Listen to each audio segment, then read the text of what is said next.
Mari anak-anak, sebelum pembelajaran hari ini kita awali dulu dengan berdoa.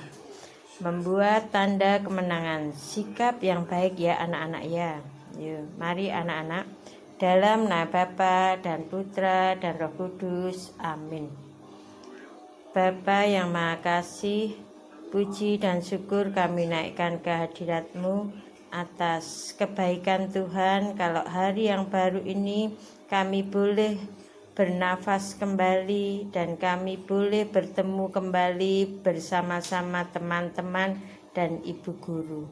Tuhan Yesus, di hari yang baru ini kembali anak-anak-Mu akan melaksanakan kegiatan belajar dan mengajar. Tuhan tolong dampingi, pimpin dan sertai kami semua sepanjang hari ini. Sehingga di hari yang baru ini Tuhan, kami semua dapat melaksanakan kegiatan seturut dengan kehendak Tuhan. Terima kasih Tuhan, kami juga berdoa untuk para orang tua, murid, anak-anak. Tuhan juga sertai mereka di dalam melakukan kegiatannya sepanjang hari ini. Dan di mana dia berkarya, Tuhan selalu pimpin dan sertai mereka semua. Dan terlebih Tuhan berkati mereka dan cukupkanlah selalu akan kebutuhan sepanjang hari ini. Terima kasih Tuhan. Amin. Santo Yusuf, doakanlah kami.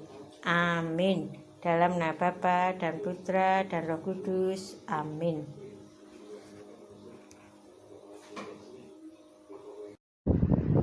Halo anak-anak, selamat pagi semuanya. Bu Guru berharap anak-anak kabarnya baik, sehat, dan tetap semangat. Bu Guru percaya anak-anak pasti masih senang dalam mengikuti pembelajaran. Nah, sekarang kita mau belajar bersama-sama lagi ya anak-anak, yaitu belajar tema 8, keselamatan di rumah dan perjalanan. Subtema 2, menjaga keselamatan di rumah. Pembelajaran yang ketiga.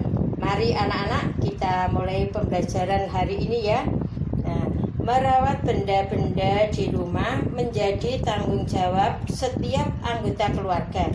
Jadi anak-anak jika punya barang di rumah atau benda-benda yang sangat berharga, untuk merawatnya itu menjadi tanggung jawab setiap anggota keluarga, bukan hanya tanggung jawab orang tua anak-anak, tetapi juga menjadi tanggung jawab anak-anak. Nah, anak-anak diharapkan bisa menjaga dan merawat benda-benda yang ada di rumah anak-anak. Nah, anak-anak, di sini ada percakapan antara Udin dan Beni. Mari anak-anak kita simak percakapan Udin dan Beni. Teman-teman, piala ini aku peroleh ketika aku masih kelas 1 SD. Untuk itu aku juara lomba mewarnai. Aku selalu merawatnya sampai sekarang agar benda itu tetap awet. Kata Udin, bagus Din. Barang-barang seperti ini harus dijaga dengan baik. Jangan sampai terjatuh, nanti bisa pecah. Barang yang mudah pecah lainnya harus juga dijaga. Misalkan saja jam dinding, saut Beni. Itu adalah percakapan antara Udin dan Beni. Nah, dikatakan di sini bahwa Udin mendapatkan piala ketika masih kelas 1 dalam lomba mewarnai. Anak Udin selalu menjaga benda-benda yang ada di rumahnya. Nah, dia merawatnya dengan baik supaya benda-benda itu tahan lama. Karena kalau benda-benda tidak dirawat dengan baik, bisa saja pecah anak-anak, bisa menjadi rusak. Nah, kemarin kan juga ada temanmu Edward dapat piala ya. Nah, bagaimana ya cara merawat dokumen dan barang-barang berharga kita? Nah, kemarin kita sudah belajar tentang macam-macam dokumen.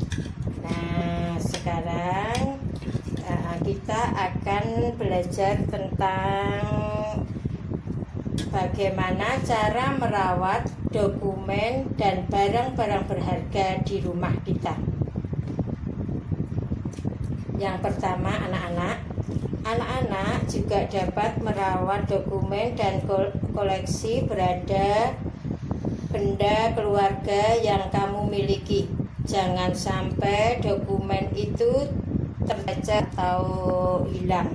Nah, jika tercecer, hal tersebut akan membuat kamu kehilangan dokumen. Selain itu, dokumen dan benda-benda tersebut bisa saja rusak, anak-anak. Nah, yang ketiga, ada beberapa cara yang dapat anak-anak lakukan untuk merawat dokumen penting di keluargamu. Cara-cara tersebut antara lain, anak-anak, yang pertama yaitu melaminating atau melapisi dengan plastik dokumen-dokumen penting milik keluarga. Ya, contohnya akte kelahiran. Nah, terus kartu keluarga. Nah, itu dilaminating supaya tidak robek, anak-anak. Nah, sekarang yang B, mengumpulkan dokumen-dokumen penting dalam map. Nah, jadi anak-anak, dokumen-dokumen tadi dimasukkan dalam satu map supaya tidak tercecer kemana-mana. C, menyimpan map tersebut di lemari atau di tempat yang aman. Coba anak-anak sekarang belajar menata dokumen-dokumen anak-anak sendiri. Contohnya ulangan anak-anak. Oh iya, ini kan tidak ada ya anak-anak ya. Nah, jika koleksi benda tersebut berupa foto, anak-anak dapat merawatnya dengan cara berikut. Kumpulkan foto-foto keluargamu. Masukkan foto-foto tersebut dalam album foto. Nah, simpanlah album tersebut di rak buku atau di lemari. Setelah itu, letakkan album tersebut dengan posisi berdiri. Bersihkan album-album tersebut dari debu, dari kotoran. Ini anak-anak cara merawat dokumen atau benda-benda penting kita. Masih ingatkan anak-anak aturan penggunaan tanda titik pada kalimat. Nah, bacalah anak-anak kalimat tersebut dengan tepat. Di sini ada penggunaan tanda titik. Tanda titik ini digunakan untuk mengakhiri kalimat berita. Contohnya anak-anak, teman-teman, piala ini aku peroleh ketika masih kelas 1 SD. Yang kedua, waktu itu aku juara lomba mewarnai. Aku selalu merawatnya sampai sekarang agar tahan lama. Jadi anak-anak, tanda titik ini digunakan untuk mengakhiri kalimat berita. Nah, ya anak-anak ya. Selain itu anak-anak, tanda titik digunakan untuk mengakhiri kalimat berita. Selain itu, tanda titik juga digunakan untuk memisahkan angka yang menunjukkan waktu. Misalnya saja, pukul 8 ditulis pukul 08.00, terus diberi tanda titik. Nah, seperti ini anak-anak contohnya ya. Nah, sekarang anak-anak membuat kalimat yang sesuai dengan tanda waktu yang ditunjukkan oleh jam berikut. Gambar ini gambar apa ya anak-anak? Udin belajar pukul 20.00. Jam dinding Udin menunjukkan pukul 8 malam. Nah, bagaimana anak-anak menulis jam pada pukul 8 malam? Nah, kita menulisnya yaitu 20.00. Nah, sekarang gambar selanjutnya yaitu ya, ini ada gambar ya. Coba anak-anak mencoba membuat kalimat yang menunjukkan waktunya juga. Nah, Nah ini anak-anak, coba ini Bu Guru kasih contoh ya. Ini kalimatnya adalah Udin sarapan pukul 06.00 dan diakhiri dengan tanda titik karena ini merupakan kalimat berita, maka kalimat berita diakhiri dengan tanda titik. Nah ini ada pemisahnya jam dan menit. Nah sekarang gambar yang kedua, yaitu coba anak-anak perhatikan gambar ini. Anak-anak bisa membuat kalimat yang sesuai gambar ini. Udin sedang menonton televisi pukul 2 siang. Nah pukul 2 siang ini kalau ditulis bagaimana ya anak-anak? Ayo kita bahas bersama. Udin menonton televisi pukul 14.00 diakhiri dengan tanda titik karena ini merupakan kalimat berita. Selanjutnya ya anak-anak ya. Nah ini gambar lagi, coba kira-kira apa ya anak-anak ya? Pasti anak-anak ngerti. Nah ya coba anak-anak. Nah Udin mencuci piring pukul 16.00 diakhiri dengan tanda titik. Mengapa ya anak-anak pukulnya kok kenapa enggak 0.4.00? Kalau anak-anak menulisnya 04.00 berarti Udin mencuci piringnya pagi sekali ya anak-anak. Nah kemungkinan Udin ini mencuci piringnya yaitu 4 sore. Kalau 4 sore itu penulisannya yaitu 16.00. Ini kita lanjutkan lagi gambar ini. Kira-kira apa ya anak-anak ya? Kira-kira ini sedang tidur ya anak-anak ya. Nah ini malam atau siang ya? Nah ini kalau tidurnya 9 malam, bagaimana ya anak-anak penulisannya pukulnya? Coba. Nah ya, Udin tidur pukul 21.00 diakhiri dengan tanda titik. Nah kita lihat gambar selanjutnya ya anak-anak ya. Wah, Udin sudah bangun tidur. Kira-kira itu jam berapa ya anak-anak ya? Udin bangun tidur itu. Iya, Udin bangun tidur pukul 5 pagi. Jadi kita buat kalimatnya. Udin bangun tidur pukul 05.00. Nah itu tadi anak-anak kita sudah belajar penggunaan tanda titik dalam penulisan waktu.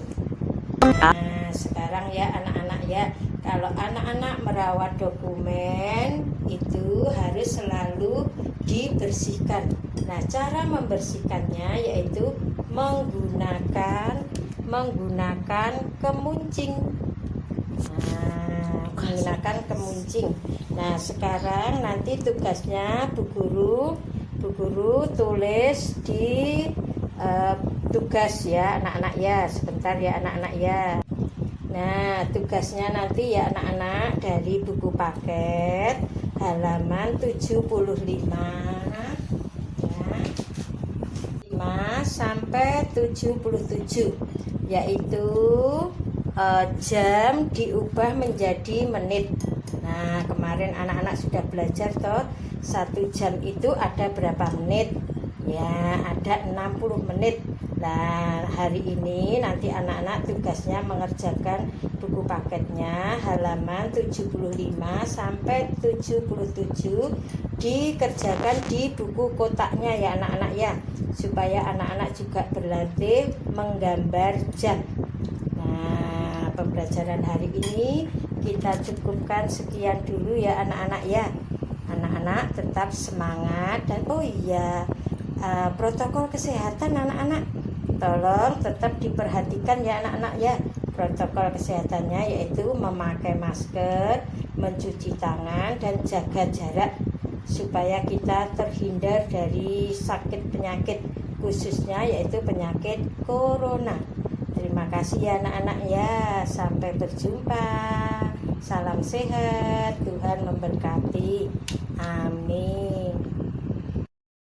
Mari anak-anakku, pembelajaran kita akhiri sampai di sini. Kita mau berdoa. Anak-anak tolong ambil sikap yang baik, duduk yang rapi, tangan dilipat ya anak-anak ya. Mari anak-anak kita berdoa. Dalam nama Bapa dan Putra dan Roh Kudus. Amin. Tuhan Yesus yang baik, terima kasih Engkau sudah mendampingi dan menyertai kami dalam pembelajaran hari ini. Ya Tuhan, berikan pada anak-anak kami akan kapan ketekunan dan ketelatenan di dalam mengikuti pembelajaran demi pembelajaran, sehingga apa yang diberikan oleh ibu gurunya dapat dipahami dan dimengerti oleh anak-anak kami. Ya Tuhan, berkatilah apa yang dicita-citakan oleh anak-anak kami. Jadikanlah anak-anak kami yang selalu taat, patuh pada orang tua, guru, dan terlebih selalu taat kepada Tuhan Yesus. Terima kasih ya Tuhan. Doa ini kami naikkan hanya di dalam nama Tuhan kami Yesus Kristus. Amin. Santo Yusuf, doakanlah kami. Amin. Dalam nama Bapa dan Putra dan Roh Kudus. Amin.